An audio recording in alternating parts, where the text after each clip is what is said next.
സിന്ധു നദീതട സംസ്കാരം രൂപഭദ്രത പ്രഖ്യാപിച്ചത് എന്നാണെന്ന് സംബന്ധിച്ച് ചരിത്രകാരന്മാർക്ക് വ്യത്യസ്ത അഭിപ്രായങ്ങളുണ്ട്. സിന്ധു നദീതട സംസ്കാരത്തിൻ്റെ അവശിഷ്ടതകൾ പുറത്തു കൊണ്ടുവരാൻ ഏറ്റവും പ്രധാന പങ്കുവഹിച്ച സർ ജോൺ മാർഷലിൻ്റെ അഭിപ്രായത്തിൽ ആ സംസ്കാരം തഴച്ചു വളർന്നത് BC 3250 മുതൽ 2750 വരെയുള്ള കാലഘട്ടത്താണ്. ചില ഗവേഷകരുടെ അഭിപ്രായത്തിൽ സൈന്ധവകാലം BC 2900 മുതൽ 2000 വരെയാണ്. ഈ സംസ്കാരത്തിൻ്റെ ആദ്യഘട്ടം BC 3300 മുതൽ BC 2600 വരെയും മുതിർന്ന ഘട്ടം BC 2600 മുതൽ BC 1900 വരെയും അന്തിമഘട്ടം BC 1900 മുതൽ BC 1300 വരെയുമാണെന്ന മറ്റൊരു നിഗമനവും മുന്നോട്ട് വയ്ക്കപ്പെട്ടിട്ടുണ്ട്. സിന്ധു നദീതട സംസ്കാരം നമ്മളിന്ന് ചരിത്രത്തിലൂടെയാണ് കടന്നു പോകുന്നത്. ആധുനിക ഭാരതീയ സംസ്കാരത്തിൻ്റെ അടിസ്ഥാനമായി കണക്കാക്കുന്നത് സിന്ധു നദീതട സംസ്കാരമാണ്. ആര്യന്മാരുടെ വരവിന് മുൻപുള്ള കാലത്ത് തഴച്ചു വളർന്ന ദ്രാവിഡ സംസ്കാരത്തിൻ്റെ ഒരു ഭാഗമാണ് സിന്ധു നദീതട സംസ്കാരം എന്ന് ചില പണ്ഡിതന്മാർ പറയപ്പെടുന്നു.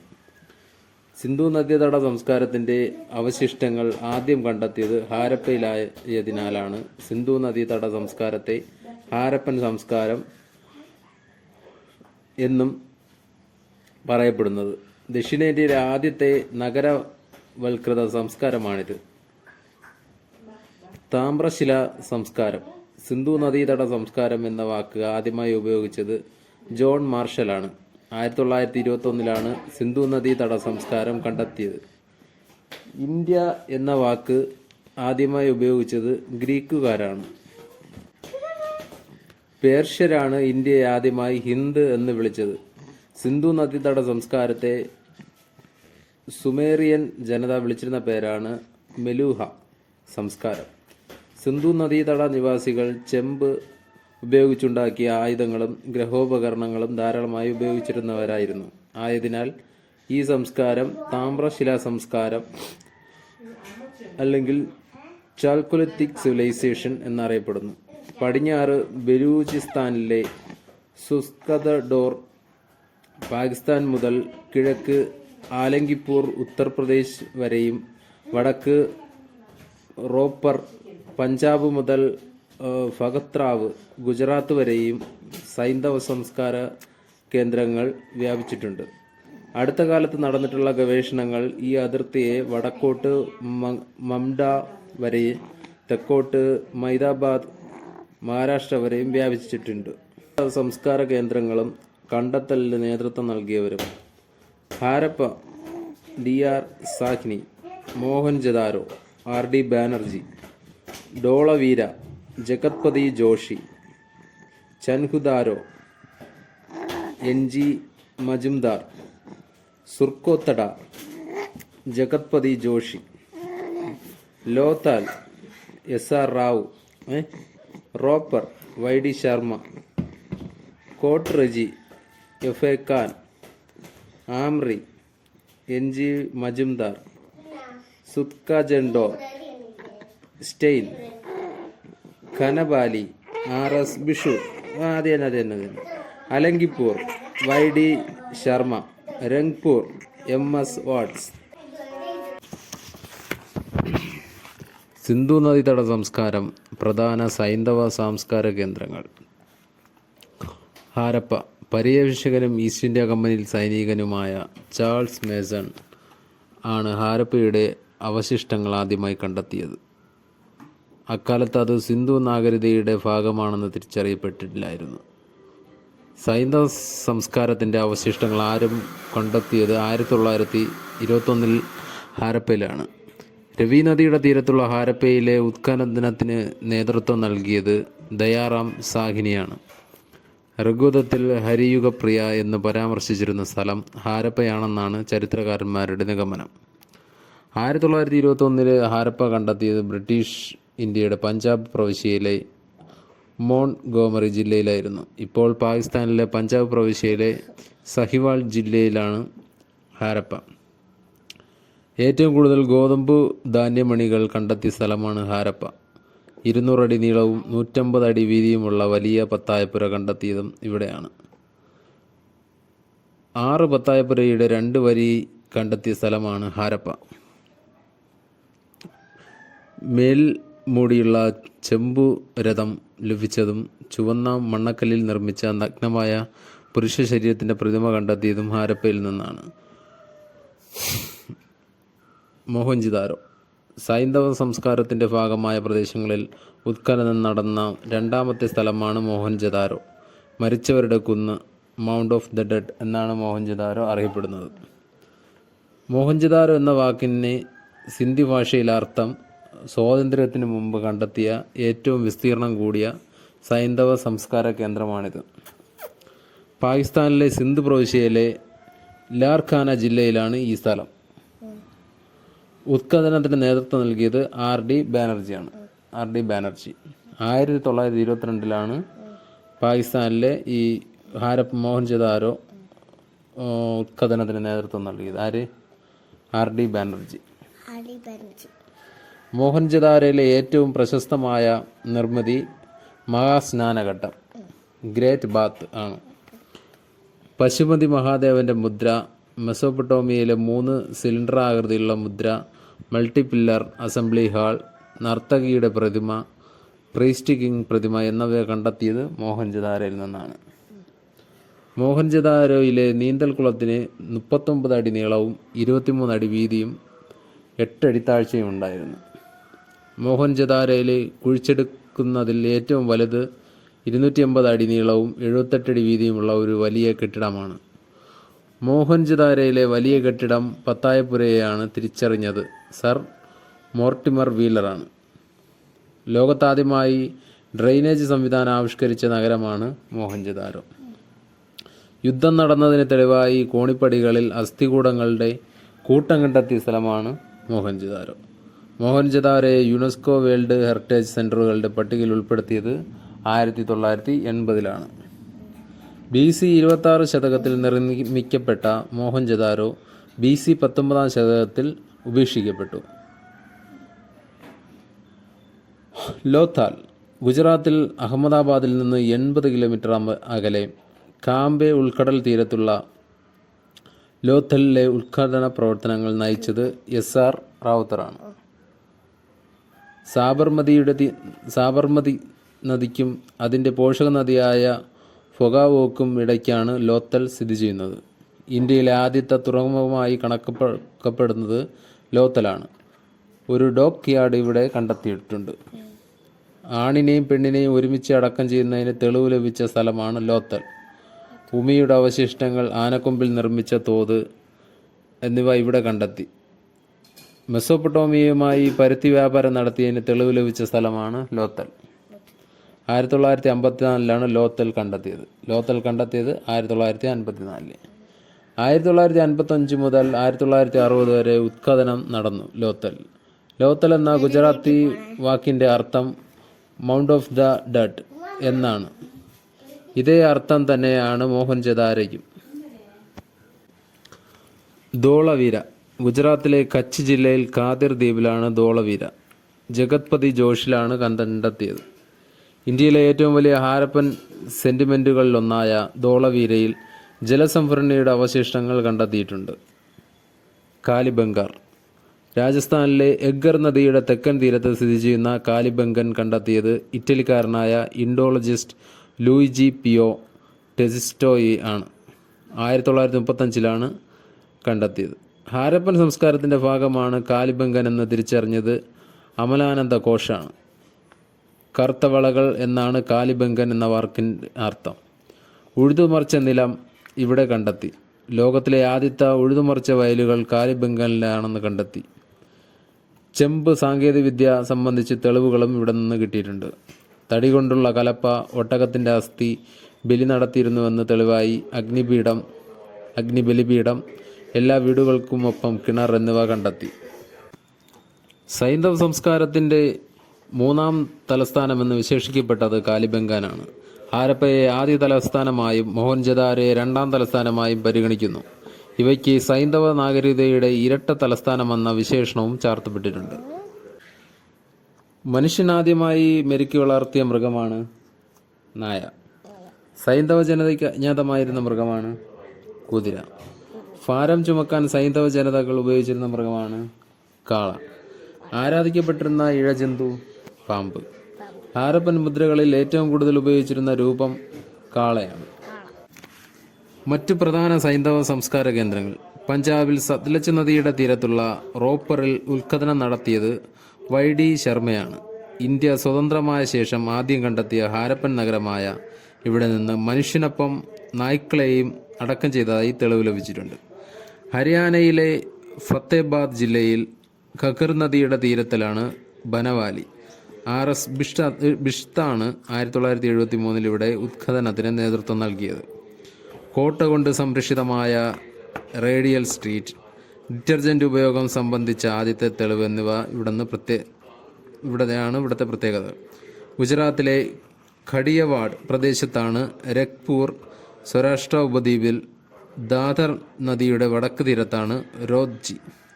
ഗുജറാത്തിലെ കച്ച് ജില്ലയിലെ സുർക്കോത്തഡയിൽ നിന്ന് 2000 BC പഴക്കമുള്ള കുതിരയുടെ അവശിഷ്ടങ്ങൾ കണ്ടുകിട്ടിയിട്ടുണ്ട്. കൂടാതെ പാമ്പുകൾക്കെതിരായി സംരക്ഷണമെന്ന നിലയിൽ ഇവിടത്തുകാർ കീരികളെ വളർത്തുന്നതായും കണ്ടെത്തിയിട്ടുണ്ട്. ആനയുടെയും ചെന്നായിയുടെയും അസ്ഥികൂടം ലഭിച്ചിട്ടുണ്ട്. 3.5 ഏക്കർ വിസ്തൃതിയിലുള്ള ഒരു ചെറിയ കോട്ടയോടുകൂടിയ പുരാവസ്തു കേന്ദ്രമാണിത്. കലശങ്ങളിൽ മൃതദേഹം അടക്കം ചെയ്തിരുന്നതിന് തെളിവ് ലഭിച്ച സ്ഥലമാണ് സുർക്കോത്തഡ.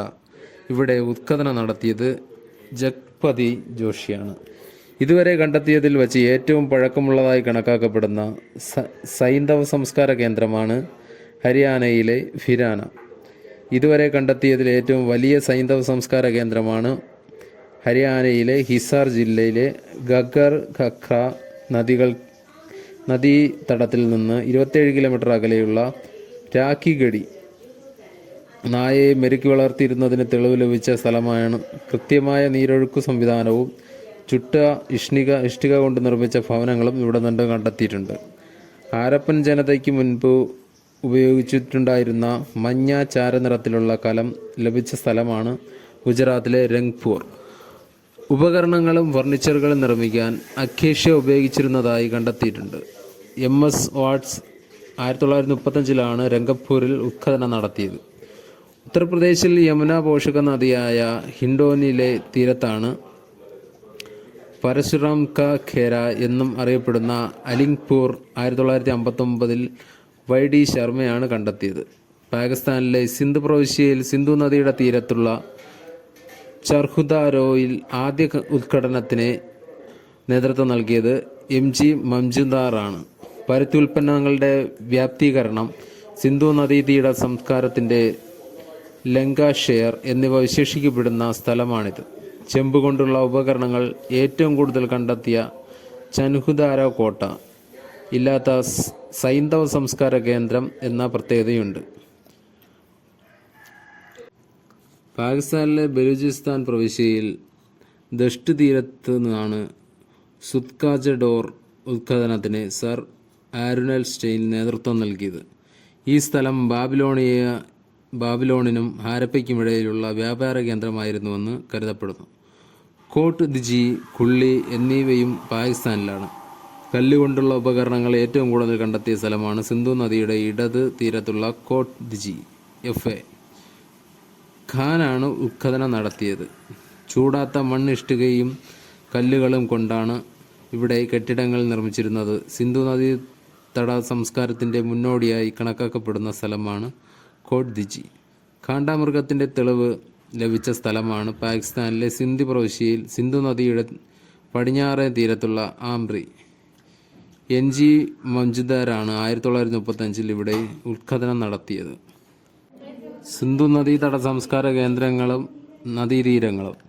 സ്ഥലം ഹാരപ്പ, നദി രവി, മോഹൻജദാരോ സിന്ധു, ഖനവാലി ഖഖർ, ചൻഹുദാരോ സിന്ധു, റോപ്പർ സത്ലജ്, കലിബംഗാൻ ഖഖർ, അലങ്കിപ്പൂർ ഫിൻഡോൺ. Top 10 facts. കൃഷി. സൈന്ധവ ജനതയുടെ പ്രധാന വിളകൾ ഗോതമ്പും ബാർലിയുമായിരുന്നു.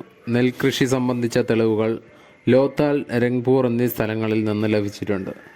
സിന്ധു നദീതട നിവാസികളാണ് ലോകത്താദ്യമായി പരുത്തി കൃഷി ചെയ്തത്. സിന്ധു നദീതടവാസികൾ കാള, എരുമ, ഒട്ടകം, ആട്, പന്നി എന്നിവയെ വളർത്തിയിരുന്നു. പിൽക്കാലത്ത് ആര്യന്മാർക്ക് സുപരിചിതമായിരുന്ന കുതിര സൈന്ധവ ജനതയ്ക്ക് അജ്ഞാതമായിരുന്നു. കാളകളെയാണ് ഭാരം ചുമക്കാൻ ഉപയോഗിച്ചിരുന്നത്. ലിപി. സൈന്ധവ നിവാസികളുടെ ലിപി ഇതുവരെ തിരിച്ചറിയാൻ കഴിഞ്ഞിട്ടില്ല. ചിത്രലിപിയാണ് അവർ ഉപയോഗിച്ചിരുന്നത്. ലോകത്തിൻ്റെ പല ഭാഗത്തും ഈ ഭാഷ മനസ്സിലാക്കാനുള്ള ശ്രമങ്ങൾ നടന്നിട്ടുണ്ട്. ഇടത്തുനിന്ന് വലത്തോട്ടും വലത്തുനിന്ന് ഇടത്തോട്ടും ഇടവിട്ടെഴുതി വന്ന ഒരു അക്ഷരമാലാക്രമം അവർക്കുണ്ടായിരുന്നു എന്നാണ് ഭാഷാശാസ്ത്രജ്ഞന്മാരുടെ നിഗമനം. ബൗസ്ട്രോഫിഡോൺ എന്നാണ് ഈ രീതി അറിയപ്പെടുന്നത്. ദൈവം. പ്രധാന പെൺദൈവം മാതൃദേവതയും പ്രധാന ആൺദൈവം പശുപതി മഹാദേവനുമായിരുന്നു. ശിവൻ്റെ ആദിമ രൂപമാണ് പശുപതി മഹാദേവൻ എന്ന് ചില ചരിത്രകാരന്മാർക്ക് അഭിപ്രായമുണ്ട്. ലിംഗധാരണ എന്നിവയും നിലവിലുണ്ടായിരുന്നു. ആൽ, വേപ്പ് എന്നീ മരങ്ങളും പൂഞ്ഞയുള്ള കാള, പാമ്പ് എന്നിവയും ആരാധിച്ചിരുന്നു. സ്വസ്തിക ഭാഗ്യചിഹ്നമായിരുന്നു. കാളിബംഗാനും ലോത്തലിനും അഗ്നി ആരാധന ഉണ്ടായിരുന്നുവെന്നതിന് തെളിവ് ലഭിച്ചിട്ടുണ്ട്. മൃഗങ്ങളെ ബലിയർപ്പിക്കുന്ന ആചാരവും ഉണ്ടായിരുന്നു. ഭരണം.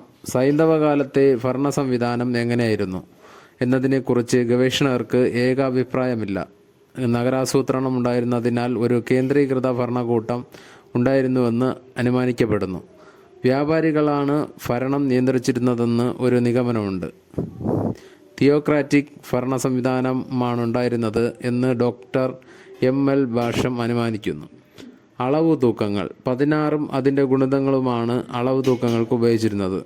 മാനക അളവിൽ 1:2:4 എന്ന അനുപാതത്തിലുള്ള ചുട്ടെടുത്തുള്ള ഇഷ്ടികകളുടെ ഉപയോഗമാണ് കേന്ദ്രീകൃത ഒരു അളവ് തൂക്ക സമ്പ്രദായം സിന്ധു നദീതട നിവാസികൾക്കുണ്ടായിരുന്നുവെന്ന് നിഗമനത്തിന് അടിസ്ഥാനമാക്കാം. ലോഹങ്ങൾ. ഇരുമ്പ്. സിന്ധു നദീതടവാസികൾക്ക് അജ്ഞാതമായിരുന്ന പ്രധാന ലോഹമാണ് ചെമ്പ്, സ്വർണം, വെള്ളി, ഈയം എന്നിവ ഉപയോഗിച്ചിരുന്നു. രാജസ്ഥാനിലെ ഖേത്രി ഖനികളിൽ നിന്നാണ് ചെമ്പ് ലഭിച്ചിരുന്നത്. മഴു, കുന്തം, കടാരി, അമ്പ്, വില്ല്, കവണ വാൾ എന്നിവ പ്രധാന ആയുധങ്ങളായിരുന്നു. ഹാരപ്പൻ ജനതയുടെ പ്രധാന കയറ്റുമതി ഉൽപ്പന്നങ്ങൾ തേക്ക്, സ്ലേറ്റ്, ഈയം, ചെമ്പ് എന്നിവയായിരുന്നു. സ്വർണം, വെള്ളി, വെളുത്തീയം, സ്റ്റിയാറൈറ്റ് എന്നിവ ഇറക്കുമതി ചെയ്തിരുന്നു. ബാർട്ടർ മാർഗവുമായിരുന്നു ഇതര സംസ്കാരങ്ങളുമായി വ്യാപാരത്തിനായി ഹാരപ്പൻ ജനത ഉപയോഗിച്ചിരുന്ന മാർഗം. ചുവപ്പും കറുപ്പുമായിരുന്നു മൺപാത്രങ്ങൾ രൂപകൽപ്പന ചെയ്യുന്നതിന് ഉപയോഗിച്ചിരുന്ന നിറങ്ങൾ. കുശവൻ്റെ ചക്രത്തിലെ ഉപയോഗം അവർക്ക് പരിചിതമായിരുന്നു. വീട് നിർമ്മാണം. സിന്ധു നദിയുടെ സംസ്കാര കാലഘട്ടത്തിലെ വീടുകൾ നിർമ്മിച്ചിരിക്കുന്ന ഇഷ്ടികൾ ഉപയോഗിച്ചാണ്. ഹാരപ്പൻ മുദ്രകൾ സ്റ്റിയാറൈറ്റ് ഉപയോഗിച്ചാണ് നിർമ്മിച്ചിരിക്കുന്നത്. മരണാനന്തരം ശവശരീരങ്ങൾ ഒരുമിച്ചടക്കുന്ന രീതി നിലവിലുണ്ടായിരുന്നു. തെക്ക് വടക്ക് ദിശയിലാണ് അടക്കം ചെയ്തിരുന്നത്. ശവസംസ്കാരം 3 വ്യത്യസ്ത രീതികളിൽ നടത്തിയിരുന്നു. മുഴുവൻ കുഴിച്ചിടുകയും കുറേ ഭാഗം കുഴിച്ചിടുകയും കത്തിച്ച ശേഷം കുഴിച്ചിടുകയും ചെയ്തിരുന്നു. നഗരാസൂത്രണം. പാതകൾ മട്ടകോണിൽ സന്ധിച്ചിരുന്നു. ഇത് കാരണം നഗരം ചതുരാകൃതിയിലുള്ള നിരവധി ബ്ലോക്കുകളായി വിഭജിക്കപ്പെട്ടിരുന്നു. Grid pattern. സൈന്ധവ ജനതയുടെ നഗരാസൂത്രണ മികവിന് ഉദാഹരണമായി ഇത് വിലയിരുത്തപ്പെട്ടിരുന്നു. നിർമ്മാണ പ്രവർത്തനങ്ങൾക്ക് ചുറ്റെടുത്ത ഇഷ്ടിക ഉപയോഗിച്ചിരുന്നു. മണ്ണിനടിയിലൂടെ മാലിന്യം ഒഴുകിപ്പോകുന്ന സംവിധാനം അണ്ടർഗ്രൗണ്ട് ഡ്രെയിനേജ് സിസ്റ്റം ഉപയോഗത്തിലുണ്ടായിരുന്നു. പല മേഖലകളായി തിരിച്ചിരുന്ന നഗരങ്ങൾ മറ്റൊരു പ്രത്യേകതയായിരുന്നു. മികച്ച ആരോഗ്യ ശുചിത്വ ബോധം സിന്ധു നദീതട ജനത പുലർത്തിയിരുന്നതായി തെളിവുകൾ ലഭിച്ചിട്ടുണ്ട്. സിന്ധു നദീതട സംസ്കാരത്തിൻ്റെ ഏറ്റവും പ്രധാനപ്പെട്ട സവിശേഷതയാണ് നഗരാസൂത്രണം.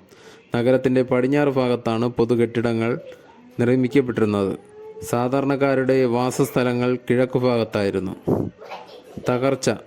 കാലാവസ്ഥാ വ്യതിയാനം, വളർച്ച, നാടോടി ഗോത്രങ്ങളുടെ അധിനിവേശം, നദികളുടെ ഗതിയിലുണ്ടായ മാറ്റം ഉൾപ്പെടെയുള്ള ഭൂമിശാസ്ത്രപരമായ മാറ്റങ്ങൾ തുടങ്ങി വ്യത്യസ്ത കാരണങ്ങൾ സിന്ധു നദീതട സംസ്കാരത്തിൻ്റെ ചർച്ചയ്ക്ക് വഴിതെളിച്ചതായി ഗവേഷകർ മുന്നോട്ട് വച്ചിട്ടുണ്ട്. വ്യാഖ്യാനിക്കപ്പെടാത്ത ലിപിയും പരിമിതമായ പുരാവസ്തു തെളിവുകളുമാണ് സൈന്ധവ ജനതയ്ക്കനുസരിച്ച് പഠിക്കുന്നതിനുള്ള പ്രധാന പരിമിതികൾ.